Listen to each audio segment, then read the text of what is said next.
Welcome back, everyone. This is Dave. It's August 16th, and it's 7:13 p.m. right now on the East Coast. And what I'm doing is I'm taking a look at Saratoga's card for tomorrow, Wednesday's card. And what I wanted to do is I wanted to just do a quick video on a particular practice that's not in either of my, you won't find in any of my tutorials, such as the matrix system or the follow the figures, because it's something that I do every now and then that I've gotten from a book titled Calibration Handicapping, written by Jim Lehane. I don't know if it's still in production, but it's a great read if you have the opportunity to look at it. Again, it's called Calibration Handicapping. But what it is, it's a little practice to help determine who is going to be the speed of the speed in a particular race. I have my caps on, sorry, I didn't realize that. But anyways, and the speed of the speed is, if you have a race, a sprint race, such as this one, 6 furlongs, and you have a lot of horses that are early runners and like to contend for the lead, or like to sit really close to the lead, and you want to know which one, or you want, I don't want to say you want to know, because there's no surefire way of knowing anything, but if you want a practice to determine who has the best shot at the top of the stretch of emerging with that lead, which we classify as the speed of the speed, I'm going to show you what we do right now, or what I do right now. First of all, I look at all the horses that in the past month or so who have been either on the lead or within 2 lengths of the lead in a sprint race. So if this is a 6 furlong race, I see I have one horse here that likes to lead. I have another one down here who likes to lead. I would probably use the past 2 or 3 months at most. Here's another one at the halftime in the lead, on the lead. Here's another one a half length out on the lead. And then also another one on the lead here. Now I'm looking at all these, and I could finally generally find, who I think might be the pace setter. We've gone over that before. Here's a 45-2. I'm looking for 1-1s. We're close to it. So I would generally say that this horse here would be my pace setter. The horse is going to get out of the gate, and by the quarter mile get the lead and sit in front. But we're looking for what horse might eventually just take this horse over come top of the stretch. So that's where we figure out the speed of the speed. And here's how we do it. After we've highlighted the 6 furlong races where in the last few months, I'll even include this one here. What we do is we find the best halftime from those races. So we have a 44-1 and a 45. Now this must be done on a daily racing form past performances and not any other, because what we need for this is we need the track variant. Okay, the track variant is listed right here, and you're not going to find that in all types of past performances. So if there are any other kinds of past performances that you use that have the track variant, that's great. If not, I always go to the daily racing form. And here's how it works. I find the best halftime out of these two.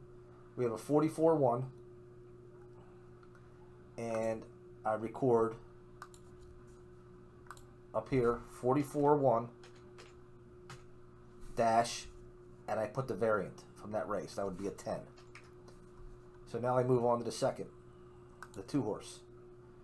I have 2 I'm going to look at here. I have a 45-4. They're both 45-4s, and they're both pretty close in variant, 19-18.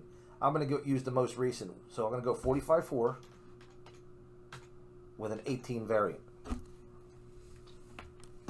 Now the variant's telling you how slow or how fast the track is running that day compared to all the other races at this distance, on this surface, at this track in the past however many months or so on, or the current meet. So now we're looking at the third one. We have a 46-3 with a 23 variant. The 4 horse is a 45-2 or a 45-1. We could use this one as well. I'm going to use the most current with the higher variant. 45-2-20. And I like to use the higher variant because the higher variant tells you the track was slower that day. The lower the number over here, the faster the track was running. And the higher the number, the slower the track was running that day. The 5 horse,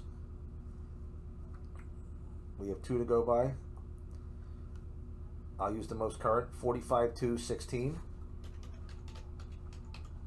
And then the 6 horse I tossed out. And he wouldn't qualify for, if anything, this horse would have to come from behind to win the race. We're looking at the early runners here.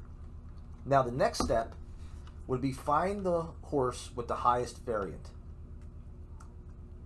Okay, which is a 46-3-23. And we're going to leave, so what we do is we leave that as a 46-3. Come on, I'll put it over here. Now for the rest of the horses, I have to adjust for every number, for every point under 23 that the other horses are. We have to add 1/5 of a second to this time. So this horse here is actually 13 points lower. So I got to add 13 ticks to this, which would actually be 10 ticks would be a 46-1, plus 3 more would give this horse a 46-4. Okay, now I go to the second one. 18 is 5 ticks less than, or 5 points less than the 23, which would be 5 ticks, which is 1 full second. This is also a 46-4. The 3 horse, this is the one we used, 46-3. The 4 horse is actually only 3 seconds off. So we got to add 3 to this, which would give it 45-2, would make it a 45-5, which is actually a 46. And then the 5 horse, 7 off of 23. So if I add 7 to this would be a 46 and 4. And now I look at it, I look for the lowest one. And the lowest one is the 4 horse. The 4 horse is at 46 flat. So I'm going to label this as my speed of the speed. And again, doesn't mean I'm not going to stop and say, okay, this is it, I'm playing the 4 horse. I'm going to do my other factors, and I'm going to see that my other factors tell me that this horse is a contender, or is he going to get washed away within, halfway down the stretch, or is it, my other factors telling me that he's good enough to carry that lead from the top of the stretch and win the race. Okay? But again, just like anything, racing is unpredictable. This horse would need this type of trip right here in today's race in order for the projection, to come to fruition. All right, so hopefully that helps some people out there. Maybe it's something else you can add to your handicapping toolbox. And until next time, best of luck at the races.